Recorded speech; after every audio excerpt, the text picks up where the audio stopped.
एक बार भगवान विष्णु गरुड़ पर बैठकर कैलाश पर्वत पर गए। द्वार पर गरुड़ को छोड़कर खुद शिवजी से मिलने अंदर चले गए। तब कैलाश की अपूर्व प्राकृतिक शोभा को देखकर गरुड़ मंत्र मुग्ध थे कि तभी उनकी नज़र एक खूबसूरत छोटी सी चिड़िया पर पड़ी। चिड़िया इतनी सुंदर थी कि गरुड़ के सारे विचार उसकी तरफ आकर्षित होने लगे।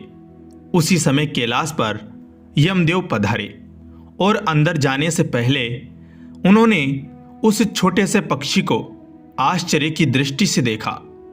गरुड़ समझ गए कि उस चिड़िया का अंत निकट है और यमदेव कैलाश से निकलते ही उसे अपने साथ यमलोक ले जाएंगे। गरुड़ को दया आ गई।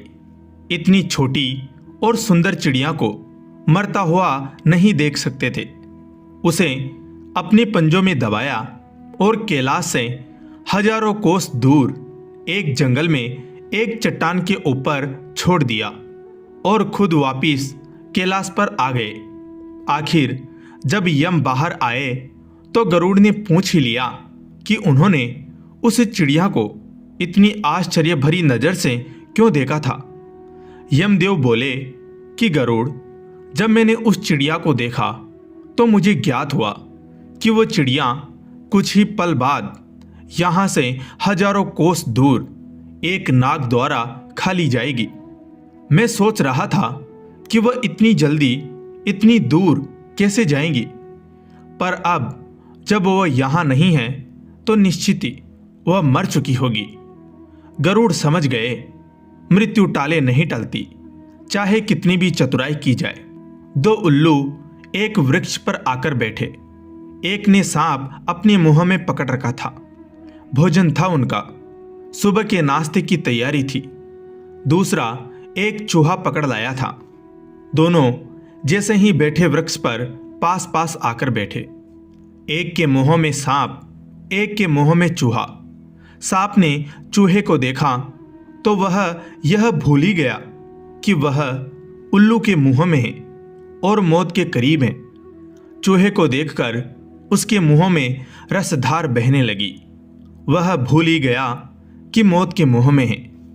उसको अपनी जीवेशना ने पकड़ लिया और चूहे ने जैसे ही देखा सांप को, वह भयभीत हो गया। वह कांपने लगा।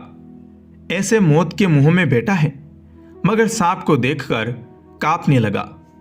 वे दोनों उल्लू बड़े हैरान हुए। एक उल्लू ने दूसरे उल्लू से पूछा कि भाई, इसका कुछ राज समझे। दूसरे ने कहा, बिल्कुल समझ में आया। जीभ की, रस की, स्वाद की इच्छा इतनी प्रबल है कि सामने मृत्यु खड़ी हो तो भी दिखाई नहीं पड़ती। और यह भी समझ में आया कि भय मौत से भी बड़ा है। मौत सामने खड़ी है, उससे यह भयभीत नहीं है चूहा, लेकिन भय से भयभीत है कि कहीं सांप हमला न कर दे। मौत से हम भयभीत नहीं हैं, हम भय से ज़्यादा भयभीत हैं। और लोभ, स्वाद का, इंद्रियों का, जीवेशना का इतना प्रगाढ़ है कि मौत 2400 घंटे खड़ी है तो भी हमें दिखाई नहीं पड़ती। हम अंधे बने हुए हैं। एक जैन संत थे। उनके पास एक राजा आया। राजा वृद्ध था और मौत से डरता था। चूंकि वह राजा था, उसके पास खोने के लिए बहुत कुछ था। यही वजह है कि उसका मौत से जुड़ा डर भी बड़ा था। तो वह जैन संत के पास आया और कहा, कृपया आप मुझे मृत्यु के बारे में बताएं। जैन संत ने राजा से कहा, मैं कैसे मृत्यु के बारे में कुछ बता सकता हूं। राजा ने कहा, पर आप तो एक ज्ञानी संत हैं। जैन गुरु ने कहा, हाँ, पर जिंदा हूं, मरा नहीं हूं। कैसे मृत्यु के बारे में कुछ भी बता सकता हूं। जीवन इस पल में है, इसे जिए। यही मृत्यु का अभ्यास है। अन्यथा जब तुम मर जाओगे तो पूछोगे कि जीवन क्या है। इस पल जब तुम यह पूछ रहे हो कि मृत्यु क्या है, मृत्यु के बाद जीवन है या नहीं, तो यह समझ लो कि तुम उस मौके को गवा रहे हो जब यह जान सकते हो कि जिंदगी क्या है। बहुत पुरानी बात है। एक राजा था। वह बात बात में फांसी की सजा का हुक्म दिया करता था। इस कारण लोग काफी परेशान थे और उस राजा के नाम से ही भयभीत रहा करते थे। लेकिन उस राजा की एक खूबी भी थी और वह यह कि मरने वाले की हर अंतिम ख्वाहिश को जरूर पूरी करता था। एक बार की बात है, उसके मंत्री से कुछ गलती हो गई। राजा ने उसे भी फांसी पर लटकाने का हुक्म दे दिया। मंत्री के घर वालों को जब यह बात पता चली तो उनके घर मातम छा गया। फांसी का दिन नजदीक आ गया। फांसी वाले दिन राजा ने मंत्री से उसकी अंतिम ख्वाहिश पूछी तो मंत्री बोला, महाराज, 1 वर्ष के लिए आप अपना घोड़ा मुझे दे दीजिए। राजा बहुत गुस्सा हुआ। वह बोला, तुमको तो अभी फांसी पर लटकाना है और तुम हो कि 1 वर्ष के लिए मेरा घोड़ा मांग रहे हो। मंत्री बोला, मेरे पास एक ऐसी गुप्त कला है जिसके सहारे मैं घोड़े को उड़ने वाला घोड़ा बना सकता हूं। लेकिन यदि मैं मर गया तो ये गुप्त कला भी मेरे साथ चली जाएगी। राजा ने सोचा, चलो 1 वर्ष की ही तो बात है। अगर मेरा घोड़ा सचमुच उड़ने लगा तो मुझे काफी प्रसिद्धि मिलेगी। लेकिन घोड़ा नहीं उड़ा तो 1 वर्ष बाद तुम्हारी यह सजा बरकरार रहेगी। जब मंत्री घर पहुंचा तो उसके परिजन उसे जिंदा देख बहुत खुश हुए।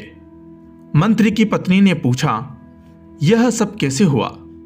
पूरा घटनाक्रम जानने के बाद उसने सवाल किया, लेकिन 1 वर्ष बाद क्या होगा? तो मंत्री बोला, 1 वर्ष किसने देखा है? हो सकता है राजा युद्ध में लड़ते हुए मारा जाए, हो सकता है घोड़ा ही मर जाए, हो सकता है राजा ही अपना राजपाट किसी अन्य राजा से हार जाए। इसलिए जो आज है उसे जियो। जीने की कला का सबसे बड़ा रहस्य यही है। दोस्तों, तुम्हें अगर पता चल जाए कि आज सांझ ही मर जाना है तो क्या तुम सोचते हो तुम्हारे दिन का व्यवहार वही रहेगा जो ऐसा ना पता चलने पर रहता? क्या तुम उसी भांति दुकान पर जाओगे, उसी भांति ग्राहकों का शोषण करोगे? क्या उसी भांति व्यवहार करोगे जैसा कल किया था? क्या पैसे पर तुम्हारी पकड़ वैसे ही होगी जैसे एक क्षण पहले तक थी? क्या मन में वासना उठेगी? काम जगेगा? सुंदर स्त्रियां आकर्षित करेंगी? राह से गुजरती कार मोहित करेगी? किसी का भवन देखकर ईर्ष्या होगी? उसी भांति दुकान जाओगे? नहीं, सब बदल जाएगा। अगर मौत का पता चल जाए कि आज ही सांझ हो जाने वाली है, तुम्हारे जीवन का सारा अर्थ, तुम्हारे जीवन का सारा प्रयोजन, तुम्हारे जीवन का सारा ढंग और शैली बदल जाएगी। मौत का जरा सा भी स्मरण तुम्हें वही न रहने देगा जो तुम हो। मृत्यु तो अटल सत्य है। फिर यदि हर दिन को अंतिम दिन मानकर जिएंगे तो जीवन का सार ही बदल जाएगा। कहानी आपको कैसी लगी और क्या राय है, कमेंट करके जरूर बताएं। अंत तक आपने कहानी को सुना, उसके लिए आपका धन्यवाद।